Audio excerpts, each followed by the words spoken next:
Hello दोस्तों नमस्कार। दोस्तों बात करते हैं कि आज वायुमंडल क्या है, संगठन एवं उसकी संरचना। तो उसको दोस्तों समझने के लिए कि मतलब वायुमंडल क्या है, उसका संगठन और संरचना कैसे हुआ, तो उसको एक फ्रेम बना लेते हैं। फ्रेम के माध्यम से समझने की कोशिश करते हैं। जैसे कि समझें कि वायुमंडल पहले क्या है, फिर वायुमंडल का संगठन कैसे हुआ है, फिर वायुमंडल की संरचना कैसे है। तो इस माध्यम से हम समझने की कोशिश करते हैं। तो हमें जो है वायुमंडल का मतलब कैसे निर्माण हुआ है, कैसे इसका संरचना बनी है, कैसे ऐसे पढ़ने में बिल्कुल सरल होगा। तो हम बात करें कि अभी देखते हैं कि वायुमंडल में जो उपस्थित गैसें हैं, कौन कौन सी प्रमुख उपस्थित गैसें होती हैं। जैसे कि दोस्तों क्या होती है, नाइट्रोजन वायुमंडल में कितनी होती है, 78.08% होती है। वहीं ऑक्सीजन की बात करें तो ऑक्सीजन वायुमंडल में कितनी होती है, 20.95% होती है। वहीं आर्गन की बात करें तो वायुमंडल में कितनी होती है, 0.93% होती है। वहीं दोस्तों CO2 की बात करें 0.038% बात होती है। और देखते हैं कि अन्य अन्य गैसें कौन सी हैं, जैसे नियॉन है, ये भी 0.008% पाई जाती है। हीलियम है, 0.005% पाई जाती है।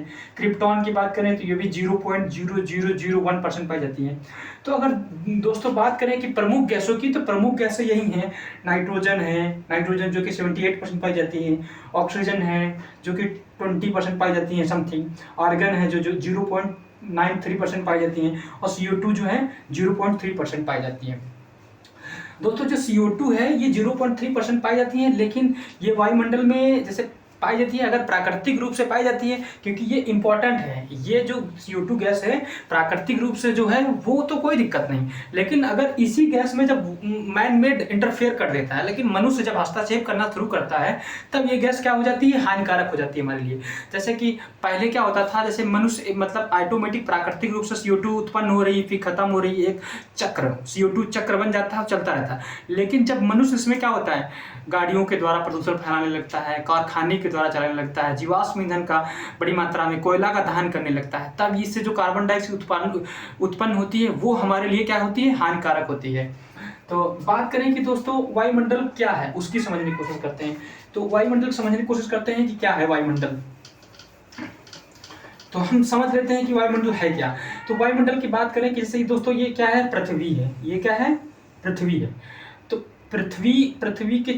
ये पृथ्वी के चारों ओर क्या है, विभिन्न प्रकार की गैसें हैं। ठीक, ये पृथ्वी क्या है, चारों तरफ की विभिन्न प्रकार की गैसें हैं। तो हम कह सकते हैं वायुमंडल है क्या, मतलब ऐसे अगर कहें कि वायुमंडल क्या है, तो हम क्या बताएंगे, पृथ्वी के चारों तरफ का वह क्षेत्र जिसमें असमांगी गैसें, मतलब कि पृथ्वी में जो चारों तरफ क्या होती हैं, असमांगी गैसें होती हैं। असमांगी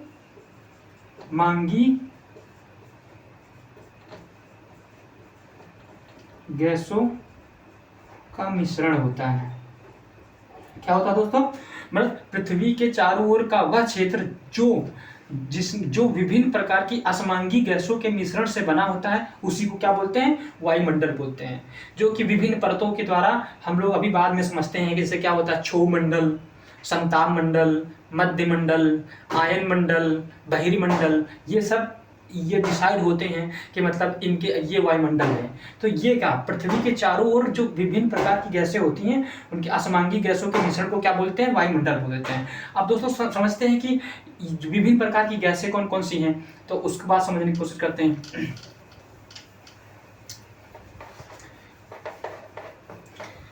अब वायुमंडल समझ गए, तो वायुमंडल की संगठन की संरचना की बात करते हैं। वायुमंडल संगठन कैसे हुआ, तो जैसे हम बात किए हैं दोस्तों कि वैसे वायुमंडल का संगठन कैसे हुआ, किन किन मतलब चीज़ों से मिलने से वायुमंडल का संगठन हुआ। जैसे गैसों का मिलन हुआ, जलवाष्प का मिलन हुआ, एरोसॉल का मिलन हुआ। इन गैसों के मिलने से क्या हुआ, वायुमंडल का संगठन हुआ। जैसे हम बात करें कि गैसें क्या होती हैं, तो दोस्तों गैसों की बात करें तो गैसें जो हैं वायुमंडल में दो प्रकार की गैसें होती हैं। एक कौन सी गैसें होती हैं, एक कौन सी गैस होती हैं, एक गैस होती है, एक गैस जैसे गैस होती है, एक अस्थाई गैसें होती है। मतलब एक गैसें कौन सी होती हैं, स्थायी गैसें होती हैं, स्थायी गैसें। दूसरी कौन सी गैसें होती हैं, अस्थायी गैसें। अस्थायी गैसों में जैसे बात करें कि दोस्तों नाइट्रोजन हो गया, स्थायी गैस हो गई। ऑक्सीजन हो गया, स्थायी गैस हो गई। और आर्गन हो गया, ये क्या है, ये दोस्तों ये सब कौन सी गैस है, स्थायी गैस है। स्थायी गैस है मतलब होता है इनका जो है वायुमंडल में जितनी मात्रा में होती है उतनी ही मात्रा में उपस्थित रहती है, इनका बहुत ज़्यादा मतलब फ्लैक्चुएट नहीं होती है, ना बहुत ज़्यादा बढ़ जाती है ना बहुत ज़्यादा कम होती है, तो इसीलिए इनको क्या बोलते हैं, स्थायी गैसें बोलते हैं, एक स्थायी होती हैं। और दूसरी बात करें अस्थायी गैसें, अस्थायी गैसों में बात करें CO2, ठीक, जलवाष्प, जलवाष्प, ये कौन सी गैसें हैं, ये जो है अस्थायी गैसें हैं, क्योंकि क्या करते हैं CO2 गैस जहाँ मनुष्य मैन मेड, जहाँ मनुष्य इसको प्रभावित कर देता है, जैसे कि कार्बन डाइऑक्साइड फैला के, मतलब कोयला जला के, दहन करके और गाड़ियाँ चला के, तो ये CO2 क्या बदलती रहती है, क्योंकि हम मनुष्य इसमें इंटरफेयर कर रहा है, मतलब मनुष्य क्या होता है CO2 को घटा बढ़ा रहा है। जैसे जलवाष्प है दोस्तों, जलवाष्प ही सबसे इम्पोर्टेंट, मतलब जलवाष्प के द्वारा ही मतलब यहाँ पे पृथ्वी में मतलब क्या होता है, इसी के द्वारा चक्रवात आते हैं, तूफान आता है, बारिश होती है, सारा डिसाइड क्या करती है, जलवाष्प। ये भी फैक्चुअल बदलती रहती है, जब जलवाष्प अधिक मात्रा में हो जाती है तो बारिश शुरू हो जाती है, बादल बनना शुरू हो जाते हैं, ये सब कौन डिसाइड करता है, जलवाष्प डिसाइड करते हैं। अब दोस्तों समझ गए होंगे कि स्थायी गैसें क्या है, अस्थायी गैसें कौन सी होती है। तो अब बात करते हैं कि गैसों का महत्व क्या है। जैसे कि हम बात करें कि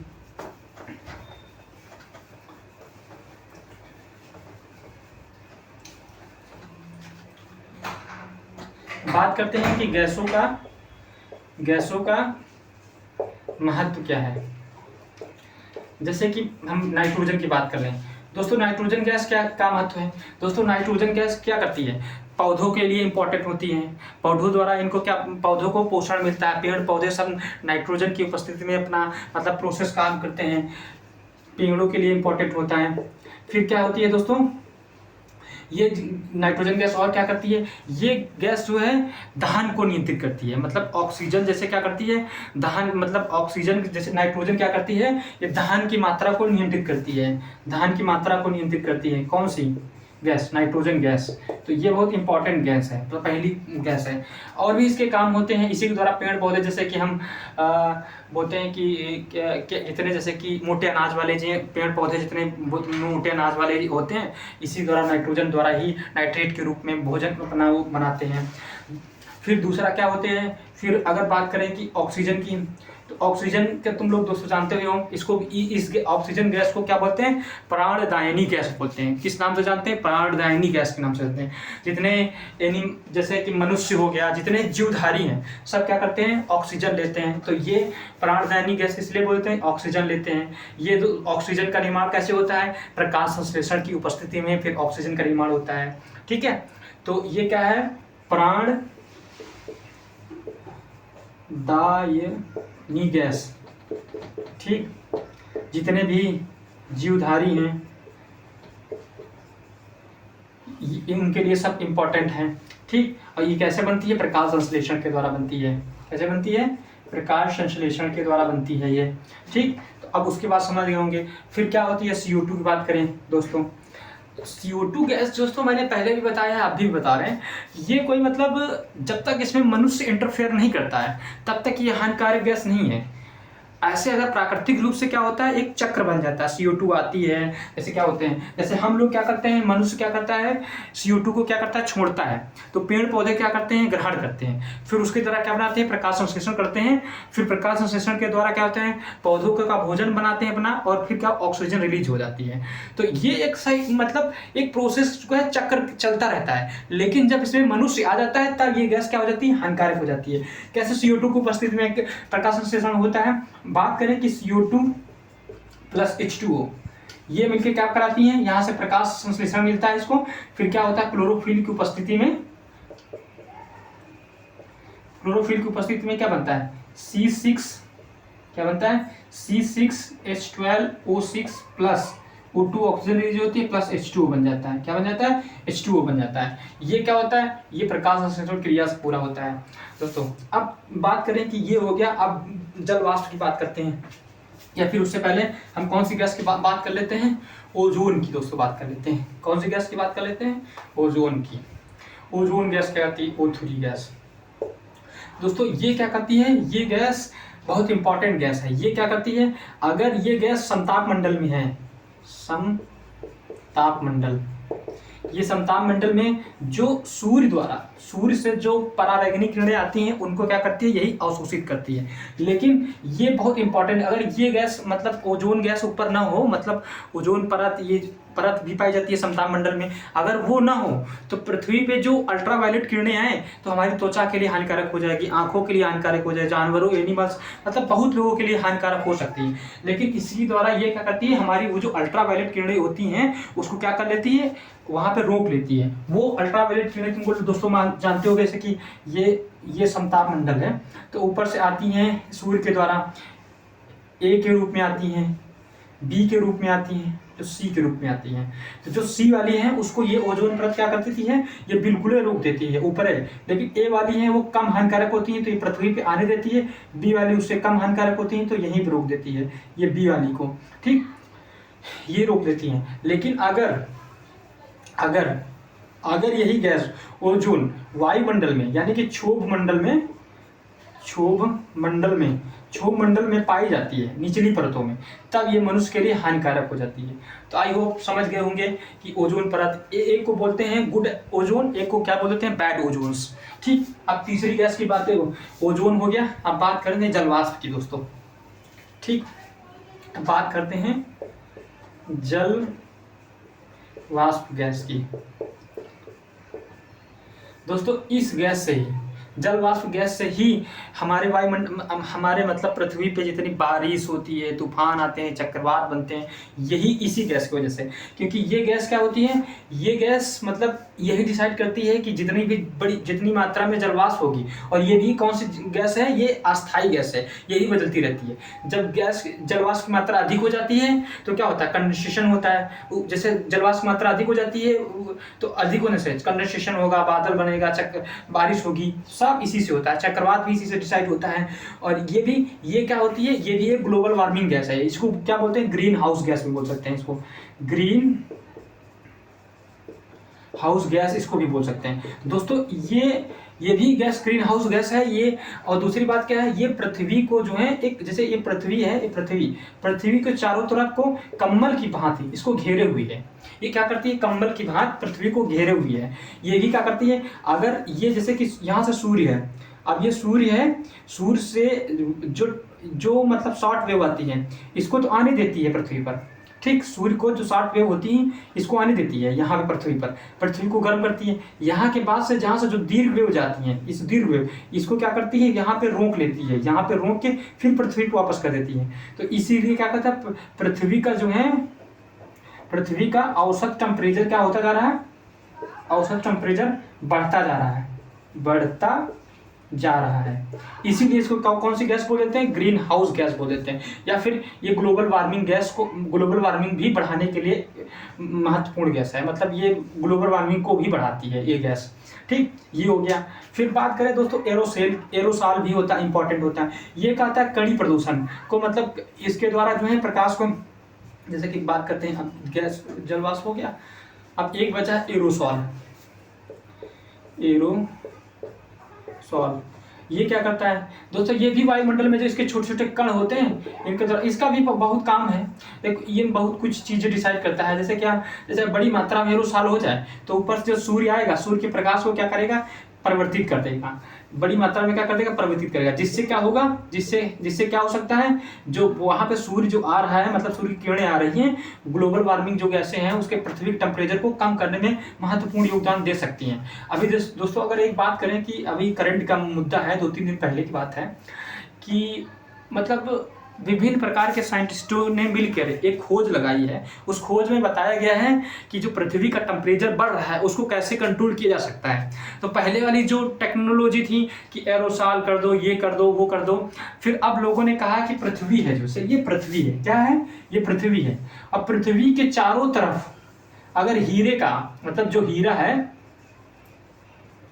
हीरे के चारों ओर जो चूर्ण होता है, चूर्ण मतलब समझ रहे हो, कण, मतलब जो कण होता है, एरोसॉल होता है, ये एरोसॉल उसका हीरे का, इसके तरफ चारों तरफ अगर डाल दिया जाए, ये चारों तरफ डाल दिया जाए तो पृथ्वी का टेम्परेचर क्या हो जाता है, ठंडा हो जाएगा। क्यों, क्योंकि जैसे सूर्य, मान लो कि क्यों अगर ठंडा हो जाएगा, मान लो ये सूर्य है, सूर्य से प्रकाश आएगा तो ये क्या करेगा, इसके जो हीरे का जो चूर्ण है ये क्या करेगा, ये जो यहाँ पे कण फैले होंगे ये क्या करेगा, प्रकाश को बड़ी मात्रा में रिफ्लेक्ट कर देगा। तो जब रिफ्लेक्ट कर देगा तो यहाँ पृथ्वी पर पहुंचेगा नहीं, तो पृथ्वी गर्म नहीं होगी, क्योंकि जैसे इसके कण इसमें टकराएंगे, क्योंकि चारों तरफ जब चूर्ण डाल दोगे। लेकिन दोस्तों इस समस्या ये है, जो हीरे का चूर्ण इतनी मात्रा में ऊपर से फैलाया कैसे जा सकता है, ये बहुत महंगा प्रोसेस है। फिर दूसरा साइंटिस्ट लोग आते हैं जियो इंजीनियरिंग विद से, मतलब जियो इंजीनियरिंग विद से कहते हैं इसके प्रकाश का कर लिया जाए, तो वो दूसरा टॉपिक हो जाएगा। तो मैंने इसको इस टॉपिक में अगर आया तो सामने बता दिया कि बहुत अच्छा, मतलब लोग सोच रहे हैं ऐसे पृथ्वी का टेम्परेचर कम किया जा सकता है। तीसरी बात करें कि हम लोग वायुमंडल की संरचना की बात करें दोस्तों, वायुमंडल की संरचना की बात करें दोस्तों, अगर बात करें वायुमंडल की संरचना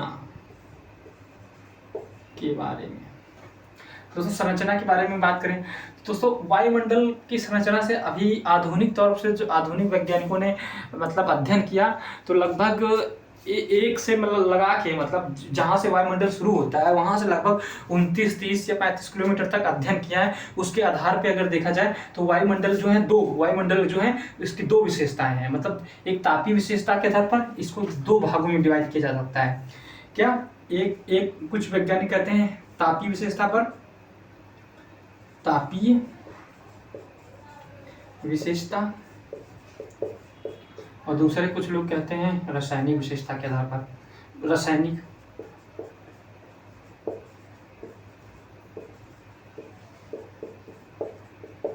मतलब तापीय विशेषता के आधार पर बांटा जा सकता है और या रासायनिक विशेषता के आधार पर बांटा जाता है। तो उसको हम समझ लेते हैं क्या होता है तापीय विशेषता और क्या होता है रासायनिक विशेषता के आधार।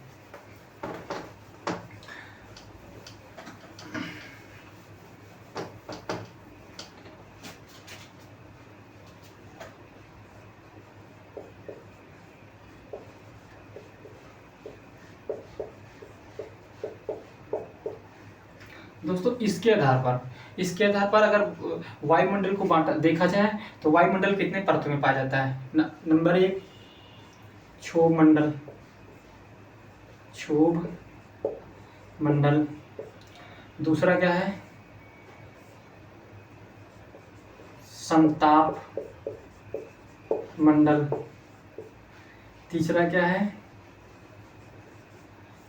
मध्य मंडल, चौथा क्या है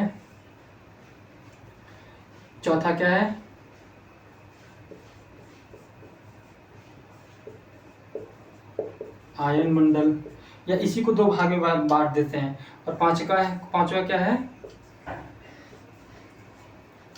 बहिर्मंडल, पांचवा इसे क्या मानते हैं बहिर्मंडल को मान देते हैं। ये इसे डिवाइड किया गया है। और आई होप समझ गए होंगे कि जो तापीय विशेषता के आधार पर क्या मतलब होता है, क्षोभ मंडल, संताप मंडल, मध्य मंडल, आयन मंडल, बहिर्मंडल। ठीक, तो इसको एक चित्र के माध्यम से समझने की कोशिश करते हैं दोस्तों। जैसे कि हम खींच देते हैं, ये समझने की कोशिश करते हैं।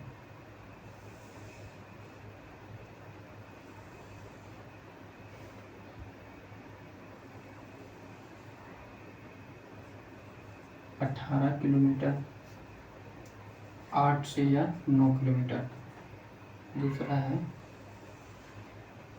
50 किलोमीटर, ठीक इधर भी 50 किलोमीटर, फिर तीसरा है 80 किलोमीटर, फिर इसके ऊपर जो है शुरू हो जाता है आयन मंडल, इसके ऊपर आयन मंडल शुरू हो जाता है, आयन मंडल आ जाता है, और इसी के ऊपर बाह्य मंडल आ जाता है। तो दोस्तों इसको बात करते हैं, इसको क्या बोलते हैं क्षोभ मंडल।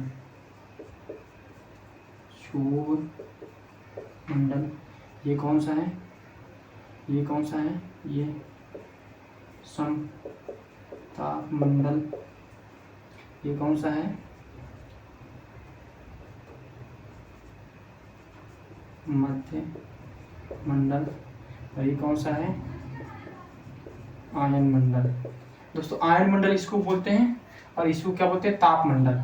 और जो इसके ऊपर हो जाता है उसको क्या बोलते हैं, बहिर्मंडल। यानी कि 80 से लगा के ऊपर जो 640 तक, कुछ वैज्ञानिक अलग, कुछ 400 मानते हैं, कुछ लोग मानते हैं 400 मान जाते हैं, कुछ लोग अन्य मानते हैं। तो दोस्तों ये होता है। तो आपने देखा होगा एक चीज़ है कि ये इधर की तरफ एक कहता है 8 से 9 किलोमीटर है, दूसरा 18 किलोमीटर है, फिर ये क्या है 50 किलोमीटर है, और ये क्या है 80 किलोमीटर तक है, और इसके ऊपर 640 किलोमीटर आयन मंडल। कुछ वैज्ञानिक 400 मानते हैं, कुछ। उसके बाद क्या होता है बहिर्मंडल, मतलब पूरा ऊपर फिर ब्रह्मांड पूरा आ जाता है, उसी में जोड़ते हैं।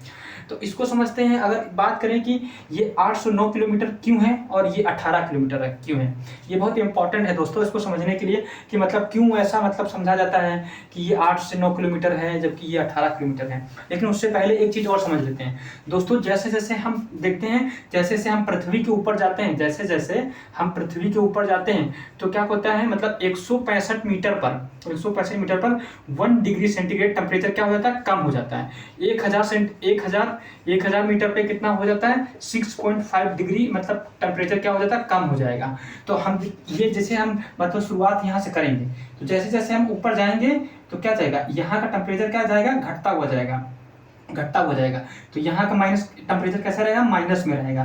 तो इसके बाद यहाँ पे क्या आएगा दोस्तों, कुछ मतलब 15 से लगा के 15 से 35 किलोमीटर में यहाँ पे क्या पाई जाती है, ओजोन परत पाई जाती है। कौन सी परत पाई जाती है, ओजोन परत पाई जाती है। कहाँ से, 15 से 35 के बीच में परत में कौन सी पाई जाती है, ओजोन परत पाई जाती है। ओजोन परत पाई जाती है। ओजोन परत के कारण क्या हो जाता है, क्योंकि वो क्या करती है, जो ओजोन अल्ट्रावायलेट किरणें आती है उसको क्या करती है, अवशोषित करती है। अवशोषित करने के कारण यहाँ टेम्परेचर क्या हो जाता था, बढ़ता जाता है। तो इसकी मतलब यहाँ से कितनी शुरू होती है, 0 से 8 किलोमीटर, इसके बाद 8 से किलोमीटर से 50 किलोमीटर दूर।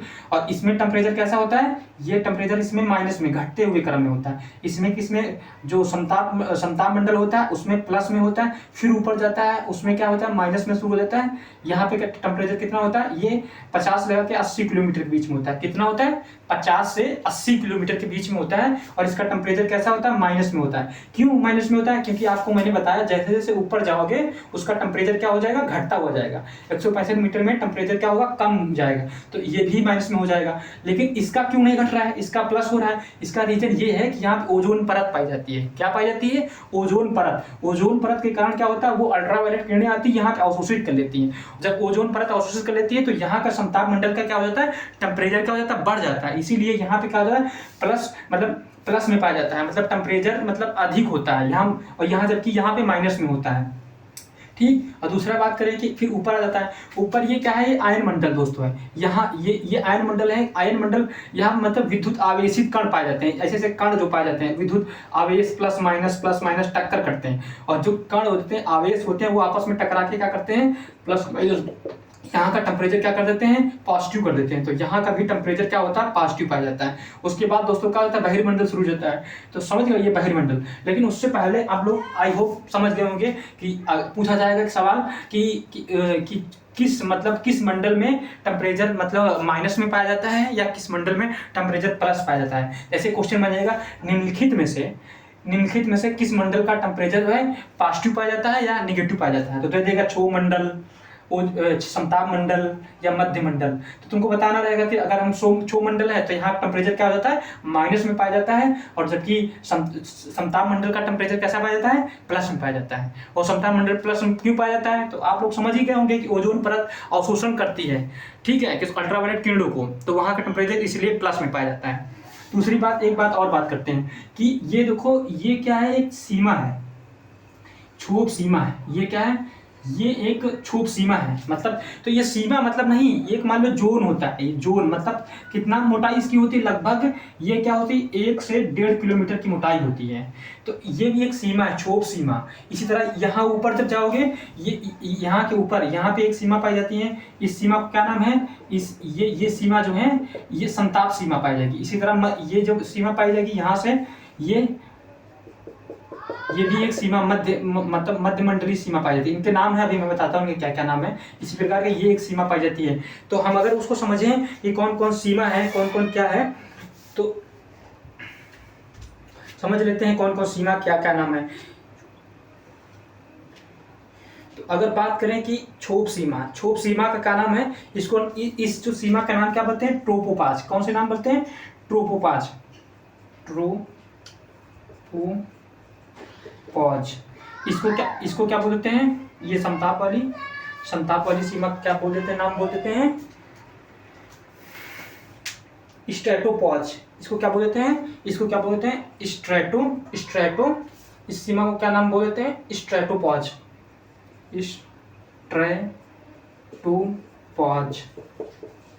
और इसको क्या बोलते हैं, मेसोपॉज। जो क्या बोलते हैं, मेसोपाज। इसको क्या बोलते हैं, मेसोपाज। ठीक, ये सब सीमाएं दोस्तों हैं, तो आप समझ गए होंगे। इसको क्या बोलते हैं, ट्रोपोपॉज, स्ट्रेटोपॉज, मेसोपॉज। ये एक सीमा नहीं, एक प्रकार का जोन होता है। जोन मतलब ये जो जोन है ये वाला, यहाँ पे क्या हो जाता है, टेम्परेचर बढ़ना शुरू कर देता है। मतलब इसमें क्या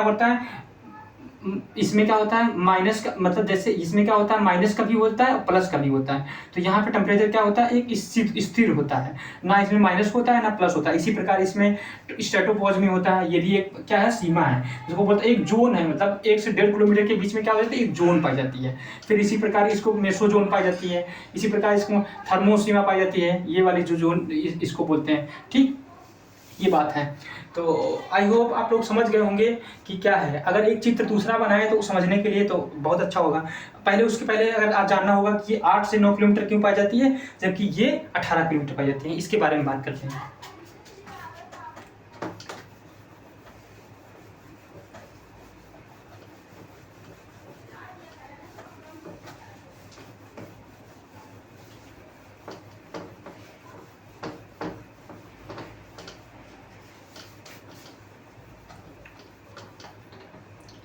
दोस्तों अगर हम बात करें कि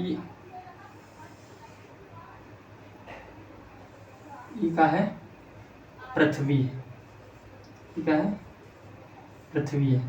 तो ये क्या है,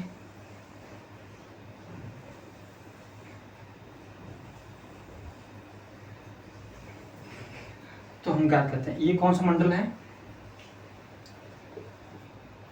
क्षोभ मंडल। कौन सा मंडल है, क्षोभ मंडल। ये कौन सा मंडल है, समताप मंडल। ठीक, ये कौन सा मंडल है, मध्य मंडल। और ये कौन सा मंडल है, आयन मंडल। इसी को बोलते हैं ताप मंडल। और उसके बाद क्या बोलते हैं, ये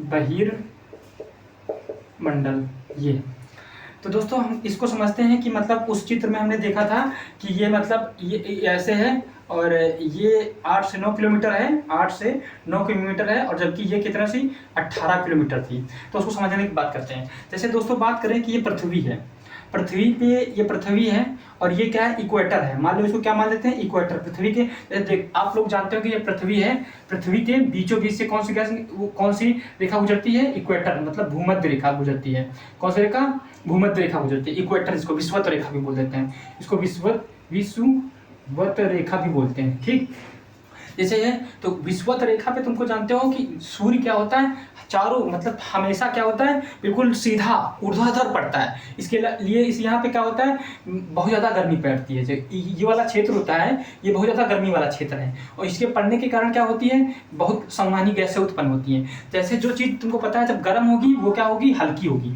तो वो क्या जाएगी, बहुत ऊपर तक जाएगी। क्या होगी, बहुत ऊपर तक जाएगी।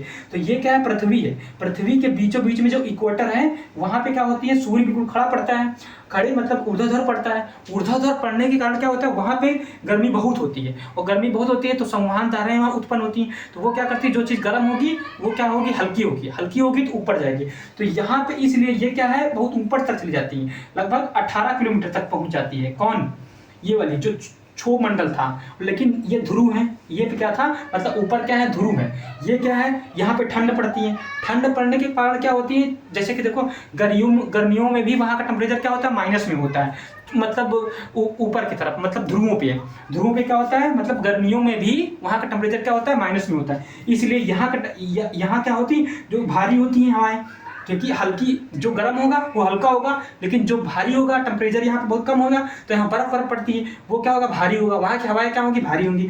तो वो क्या करेंगी, नीचे बैठेंगी। जैसे नीचे बैठेंगी तो वो 8 से 9 किलोमीटर इसीलिए होता है। इसीलिए मतलब ध्रुवों पे क्या होता है, मतलब भूमध्य रेखा पे गर्मी बहुत होती है और जो चीज़ गर्म होगी वो हल्की होगी, हल्की होने के कारण वो ऊपर उठती हैं। जबकि यहाँ पे क्या हो जाती है, ये क्या होती है, भारी होती हैं, भारी होने के कारण नीचे आ जाती हैं। इसीलिए क्या करती हैं, ये नीचे आ जाती हैं। यहाँ का मतलब 8 से 9 किलोमीटर होता है और जबकि भूमध्य रेखा पे मतलब क्या 8 से 18 किलोमीटर होगा। तो आई होप आप लोग समझ गए होंगे कि मतलब कि ये 8 से 9 किलोमीटर क्यों होता है, जबकि ये 18 किलोमीटर होता है। उसके बाद ऊपर सब जगह टेम्परेचर वैसे होता है, फिर क्षोभ मंडल आ जाता है, समताप मंडल आ जाता है, मध्य मंडल आ जाता है, आयन मंडल आ जाता है।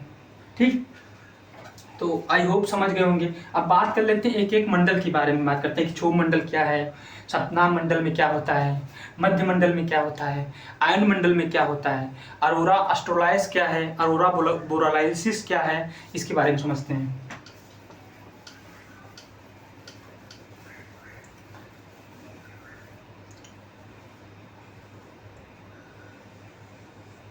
दोस्तों बात करें कि क्षोभ मंडल, क्षोभ मंडल, दोस्तों क्षोभ मंडल के पृथ्वी से जो सबसे बिल्कुल नीचे होता है उसी को क्या बोलते हैं, क्षोभ मंडल बोल देते हैं। जिसकी मतलब दूरी बताए थे, मतलब ध्रुवों पे क्या होती है 8 से 9 किलोमीटर होती है और जो इक्वेटर पे कितनी होती है 18 किलोमीटर होती है। दोस्तों जितनी भी प्रोसेस मतलब वायुमंडल में, वायुमंडल का लगभग 75% मास कितना, कहाँ कितना 75% मास मतलब द्रव्यमान कहाँ पाया जाता है, इसी क्षोभ मंडल में पाया जाता है। और इसी मंडल में पूरी जितने कि तुम्हारे बारिश हो जाना, जितने भी चीजें होती हैं, चक्रवात, तूफान, ओलावृष्टि, सब किस मंडल में होते हैं, क्षोभ मंडल में होते हैं। क्योंकि ये भी, इसमें भी क्या होती है, एक परत होती है, एक आंतरिक परत होती है, एक बाहरी परत होती है, मतलब एक नीचे वाली परत होती है। जब नीचे वाली परत में होती है, ये क्या करती है, ये परत क्या करती है, वायु को घर्षण करती है, तो वायु का अवरोध करती है। लेकिन ऊपर वाली परत में जैसे से ऊपर जाओगे तो क्या होगा, अवरोध क्या होगा, कम पड़ेगा। जैसे क्या ऊपर जाओगे, ऊपर वाली वायु क्या होगी, तेज बहेगी, मतलब कहने मतलब है यहाँ की वायु में क्या होगा, घर्षण होगा। घर्षण के कारण क्या होगा, अवरोध उत्पन्न करेगी। क्या करेगी, अवरोध उत्पन्न करेगी। लेकिन इसके ऊपर वाले में मतलब ऊपर वाले क्षोभ मंडल में यहाँ पे क्या होगी, अवरोध कम होगा। क्यों कम होगा, कि उसके रीजन है, क्योंकि जैसे जैसे तुम ऊपर जाओगे क्या होगा, तापमान क्या होगा, कम पड़ेगा, वायु दाब क्या होगा, कम होगा, घनत्व क्या होगा, कम होगा, और जो कण होंगे, कण की मात्रा भी कम होगी। और जब ये सब कम होंगे तो इसकी क्या होगी, ये वाली जो गैस है वो क्या होगी, इसकी स्पीड अधिक होगी। जो यहाँ पे जो हवाएं बहेंगी उसकी स्पीड अधिक होगी, जबकि यहाँ की हवाएं जो बहेंगी उसकी स्पीड क्या होगी, कम होगी। तो मतलब कभी कभी क्वेश्चन पूछ लेता है निम्नलिखित में से कौन सा मंडल है जिसमें हवाएं मतलब बहुत तेजी से बहती हैं। तो मतलब अगर कहोगे कि तो ये बहुत तेजी से बहती हैं, तो अगर पूछे कि अपर मंडल में, तो वहाँ पे बहुत तेजी से गति से बहती हैं। लेकिन अगर निचले मंडल में क्या करें तो वहाँ पे हवाएं बहुत धीमी गति, अवरोध उत्पन्न हो जाते हैं। तो ये कारण रीजन है, और इसलिए क्या है, यहाँ पे गैसें कम बहती हैं। ठीक, और दूसरी बात करें कि अब हम ऊपर समताप मंडल की बात कर लें, तो आई होप आप समझ गए होंगे क्षोभ मंडल क्या है। जो पृथ्वी के सबसे निचली परत है उसको क्या बोलते हैं, क्षोभ मंडल बोल देते हैं। उसी में जितने भूकंप, चक्रवात, तूफान, जितनी भी घटनाएं होती हैं सब कहाँ होती हैं, क्षोभ मंडल में होती हैं। उसके बाद क्या जाते हैं, ट्रोपोसीमा आ जाती है। ये सीमा जो बताया था हमने, ट्रोपोपाज जो सीमा है वो ट्रोपोपाज आ जाती है। फिर उसके ऊपर क्या होता है, इसमें क्या होता है, यहाँ पे क्या होता है, तुमको बताया था पहले भी, यहाँ पे टेम्परेचर क्या होता है, घटता जाता है। मतलब टेम्परेचर क्या घटता जाता है, लगभग 55 डिग्री मतलब माइनस में चला जाता है टेम्परेचर। और यहाँ पे अगर बात करें तो यहाँ पे क्या टेम्परेचर क्या होता है, बढ़ता चला जाता है समताप मंडल में। लगभग 50 टेम्परेचर 50, 60, 70, 80 मतलब तक यहाँ टेम्परेचर बढ़ जाता है 50 डिग्री तक। और यहाँ पे क्या हो जाता है, मध्य मंडल में यहाँ पे टेम्परेचर घट जाता है, लगभग -100 सेंटीग्रेड टेम्परेचर चला जाता है। ठीक, और यहाँ पे भी टेम्परेचर क्या हो जाता है, बढ़ जाता है। तो आई होप समझ गए होंगे कि कैसे कहाँ पे टेम्परेचर बढ़ता है, कहाँ पे घटते हैं। अब बात करें कि समताप मंडल में क्या होता है। समताप मंडल, दोस्तों क्षोभ मंडल के ऊपर का वह क्षेत्र जिसको क्या बोलते हैं, समताप मंडल बोल देते हैं। इसकी ऊंचाई कितनी होती है दोस्तों, इसकी ऊंचाई बात करें तो इसकी ऊंचाई 50 से लगा के कितनी होती है, 18 से लगा के 18 किलोमीटर से लगा के कितने किलोमीटर होती है, 50 किलोमीटर तक होती है इसकी ऊंचाई। कितना, 18 किलोमीटर से लगा के 50 किलोमीटर की ऊंचाई कितनी होती है, इसकी होती है। किसकी, समताप मंडल की। कौन सी, समताप। इसी मंडल में दोस्तों क्या पाई जाती है, इसी मंडल में क्या आती है, ओजोन परत पाई जाती है। ओजोन परत पाई जाती है। ओजोन परत क्या पाई जाती है, ये क्या करती है, ये पृथ्वी को वहां पराबैंगनी किरणों से, पराबैंगनी किरणों से सुरक्षा करती है। ठीक दोस्तों, और यही मंडल में दूसरे का तो यही मंडल में जितने भी एयरक्राफ्ट या एरो मतलब जितने बढ़ते हैं एयरक्राफ्ट, जितने भी उड़ते हैं इसी मंडल में उड़ते हैं। क्योंकि यहाँ पे मंडल में क्या होती है, टेम्परेचर अधिक हो जाने के कारण क्या होता है, यहाँ पे जलवाष्प की मात्रा नहीं पाई जाती है। और ये मंडल में ना पे ओलावृष्टि होती है, ना बादल बनते हैं, ना यहाँ पे चक्रवात आते हैं। इसीलिए जितने भी एयरक्राफ्ट हैं, जितने भी चीज़ें, एरोप्लेन है, जहाज है, ये सब किस मंडल में उड़ते हैं, समताप मंडल में उड़ते हैं। क्यों उड़ते हैं, क्योंकि यहाँ पे मौसम की घटनाएं नहीं पाई जाती हैं। मतलब जितने जलवाष्प हो जाता है या फिर मौसम, ओलावृष्टि, ये सब समताप मंडल में नहीं पाया जाता। लेकिन दोस्तों कभी कभी क्या हो जाता है कि संवहन के कारण यहाँ की कुछ हवाएं जो हैं, संवहन धाराएं के कारण यह जलवाष्प थोड़ी बहुत पहुंच जाती है, तो यहाँ पे कुछ बादल का निर्माण हो जाता है, जिनको बोलते हैं मदर ऑफ पर्ल। क्या बोलते हैं, उन बादल, यहाँ पे जो बादल निर्माण होता है उनको क्या बोलते हैं, मदर ऑफ पर्ल। इस बादल को बोलते हैं, कौन सा बोलते हैं, मदर ऑफ पर्ल बोल देते हैं, जो कभी कभी क्या पहुंच जाता है, या फिर लोग नेक्रियांस भी बोल देते हैं, नेक्रियांस बादल। ठीक है, तो आई होप समझ गए होंगे कि ये समताप मंडल क्या है। अब दूसरी बात करें कि मध्यमंडल। फिर मध्यमंडल की बात करें,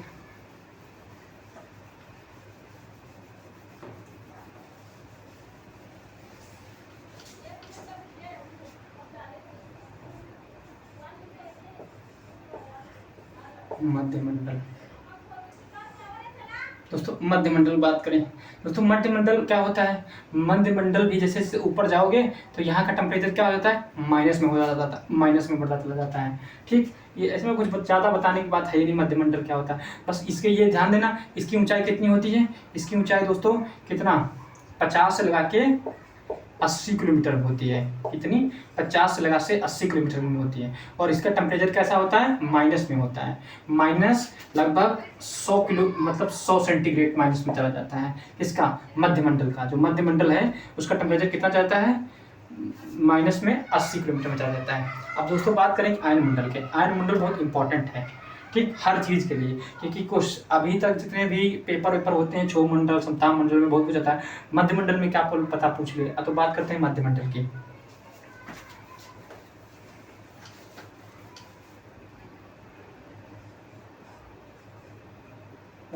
आयन मंडल की बात करते हैं।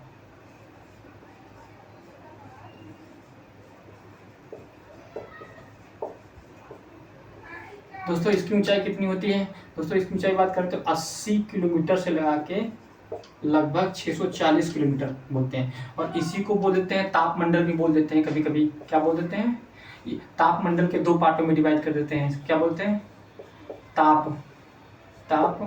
तापमंडल का दूसरा नाम क्या है, आयन मंडल बोलते हैं। इसको भी दो भागों में डिवाइड कर देते हैं तापमंडल को। एक बोल देते हैं कि आयन मंडल बोल देते हैं, क्या बोलते हैं, आयन मंडल,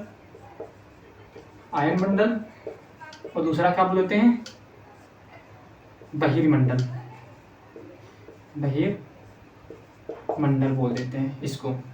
तो आयन मंडल हम समझते हैं बात क्या होती है। दोस्तों आयन मंडल बहुत इंपॉर्टेंट है, इसको दूसरे फिगर से समझने की कोशिश करते हैं।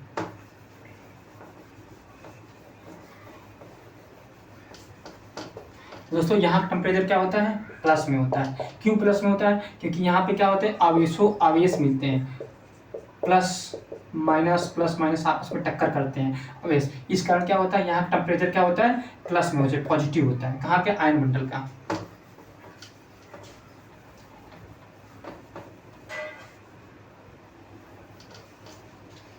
तो हम बात कर लेते हैं ऐसे बना के, ठीक। आप लोग समझ ही गए होंगे ये कौन सा है, क्षोभ मंडल है। ये क्या है, समताप मंडल है, समताप मंडल है।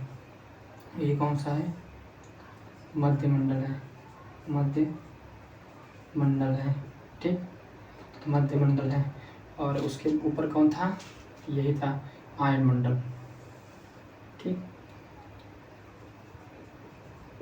आयन मंडल, तो आयन मंडल में दोस्तों क्या होता है, यहाँ पे प्लस माइनस आवेश पाए जाते हैं।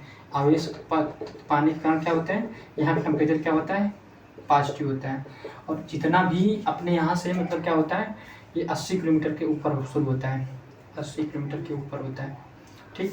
80 किलोमीटर से ऊपर लगा के 640 किलोमीटर तक लगभग चलता है। कितना, 80 किलोमीटर से लगा के 640 किलोमीटर में चलता है। कौन सा आयन मंडल। दोस्तों इसमें क्या होता है, इसमें दोस्तों क्या होता है कि यहाँ से, जैसे कि हमारे यहाँ से जो हम लोग क्या करते हैं, कॉल पे बात करते हैं, सिग्नल बात करते हैं, सब कुछ सिग्नल बात करते हैं, मतलब सिग्नल से मतलब एक स्थान से दूसरे स्थान पे हम लोग सिग्नलों के द्वारा बात कर लेते हैं। वो फ़ोन मिलाएं, सिग्नल द्वारा एक एंटीना में गया, एंटीना के द्वारा फिर वो क्या करता है, यहाँ से जो भी पृथ्वी से खड़ा भी व्यक्ति कोई भी अगर एक फ़ोन से बात करता है, मतलब पृथ्वी, ये कोई फ़ोन है, फ़ोन से जब बात करता है तो पहले जो मतलब सिग्नल टकरा के जाते हैं आयन मंडल में जाते हैं। आयन मंडल में टकराने के बाद फिर पृथ्वी के जो सिग्नल लगा होता है, मतलब जो सिग्नल लगा होता है, सिग्नल करके जहाँ पे जो सिग्नल लगाया जाता है, मतलब सिग्नल वो उस पे जाता है, उसके द्वारा जिस बंदे के फ़ोन पे ऐसे चल के जाता है। तो यहाँ पे कई परतें आयन मंडल में पाई जाती हैं। तो आयन मंडल में कई परतें पाई जाती हैं, जैसे कि आयन मंडल में परतें जाती है, जैसे डी परत, ये डी परत पाई जाती है, डी परत पाई जाती है। फिर कौन सी परत पाई जाती है, ई परत पाई जाती है। फिर कौन सी परत पाई जाती है, ई हो गया, डी ई। फिर एफ परत पाई जाती है। फिर कौन सी परत पाई जाती है, जी परत पाई जाती है। दोस्तों इनकी ये क्या करती हैं, वही बताते हैं क्या करती हैं। एफ परत, ठीक।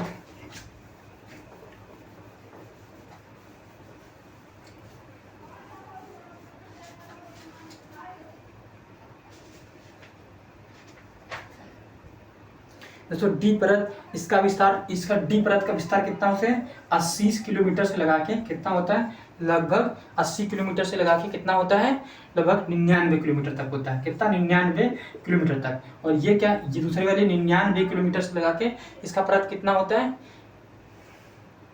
150 किलोमीटर तक होता है। कितना, 150 किलोमीटर तक होता है। और ये परत जो होती है इसका कितना होती है, मतलब ऊंचाई, ये 150 से लगभग 380 किलोमीटर होता है। ये 150 से लगभग 380 किलोमीटर होता है। और उसके ऊपर जो ये परत होती है दोस्तों, ये 400 से 640 किलोमीटर तक होती है, ये होती है।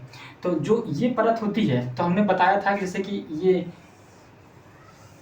ये क्या था, आयन मंडल। यहाँ मान लो, तो जैसे यहाँ पे जाते, यहाँ से कोई बंदा फ़ोन मिलाया, तो ये परत होती है। तो जो डी परत होती है, डी परत की जो आवृत्ति क्या होती है, आवृत्ति मतलब फ्रीक्वेंसी, वो क्या होती है, निम्न होती है। यानी कि जो डी परत होती है, डी परत की जो आवृत्ति होती है वो न्यून परत वाली होती है, निम्न आवृत्ति वाली होती है। ये क्या करती है, जैसे एक निम्न, जैसे यहाँ से कोई कॉल मिलाने के बाद ये गया, तो यहाँ से टकराने के बाद फिर वापस करता है। तो ये क्या करती है, निम्न आवृत्ति के होने के कारण जब तक सूर्य उदित रहेगा, मतलब सूर्य का उदय रहेगा, तब तक ये रहेगी। उसके बाद जैसे सूर्य डूब जाएगा तो क्या हो जाएगी, ये भी उसके साथ खत्म हो जाती है। ये भी क्या पड़ती है, ई परत का इसका दूसरा नाम है केनली हेविसाइड परत। क्या बोलते हैं, केनली हेविसाइड परत, इसका नाम लिख देते हैं। क्या बोलते हैं, केनली हेवी साइड परत। क्या नाम बोलते हैं, ई परत का दूसरा नाम क्या है दोस्तों, केनली हेवी साइड परत नाम बोलते हैं। दोस्तों ये भी परत, ये क्या होती है, ई परत होती है, यह परत मध्यम या उच्च आवृत्ति वाले रेडियो तरंगों का प्रवर्तन करती है। ये परत कौन सी बनती है, ये परत जो होती है केनली हेवी साइड मध्यम आवृत्ति या उच्च आवृत्तियों का मतलब उसका ट्रांसफर करती है। ये भी क्या होती है, जब तक सूर्य रहता है तब तक ये रहती है, नहीं ये भी लुप्त हो जाती है। उसके बाद पढ़ते हैं एक परत। दोस्तों एक परत का निर्माण क्या था, ये उच्च आवृत्ति वाली परत होती है। दोस्तों दोस्तों क्या है, ये उच्च और मध्यम आवृत्ति वाली परत होती है। ये कौन सी परत होती है, उच्च आवृत्ति या मध्यम आवृत्ति वाली परत होती है। दोस्तों ये भी क्या होती है सूर्य के साथ, लेकिन सूर्य जैसे डूबता है मतलब ये भी खत्म है। लेकिन जो जी परत होती है ये भी उच्च आवृत्ति की परत होती है, लेकिन ये सूर्य डूबने के बाद भी काम करती है। कौन सी, मतलब इसकी फ्रीक्वेंसी काम करती है जी परत की। दोस्तों समझ गए होंगे, ठीक, ये हो गया। अब तुम लोग दोस्तों समझ गए होंगे कि जो क्षोभ मंडल है तापीय संरचना के आधार पे कौन, क्षोभ मंडल, समताप मंडल, मध्य मंडल, आयन मंडल या फिर वहन मंडल में डिवाइड किया गया है। तो अब उसको परत भी समझ गए होंगे। तो अब देख लेते हैं रासायनिक आधार पे कौन कौन से हैं। तो रासायनिक आधार पे अगर बात करें तो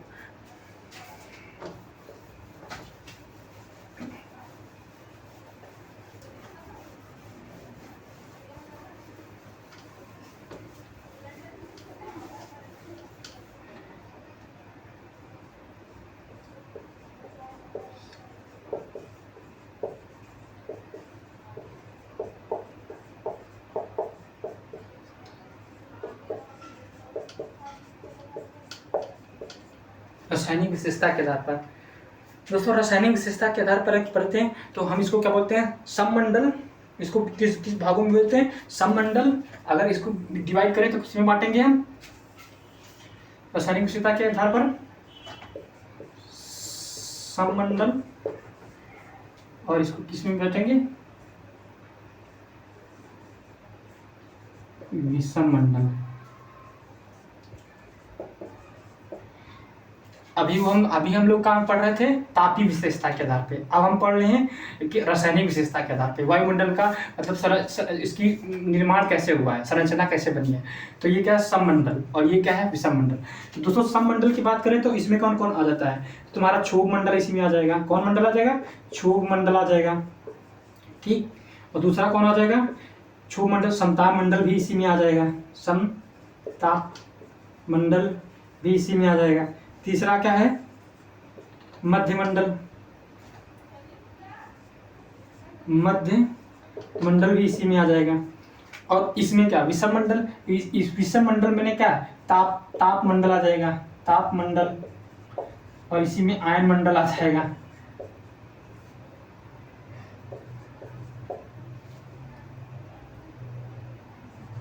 दोस्तों ये क्या है, ये लगभग पृथ्वी से 99 किलोमीटर तक है, 99 किलोमीटर या 90 किलोमीटर दोस्तों मान लो 90।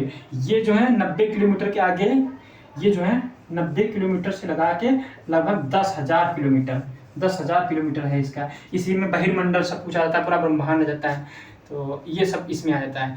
दोस्तों आई होप आप लोगों को अच्छा लगा होगा कि वायुमंडल क्या है और उसका संगठन कैसे हुआ है और उसकी संरचना कैसे हुई है। दोस्तों अगर समझ में आया हो तो लाइक एंड सब्सक्राइब जरूर कर देना। थैंक यू दोस्तों।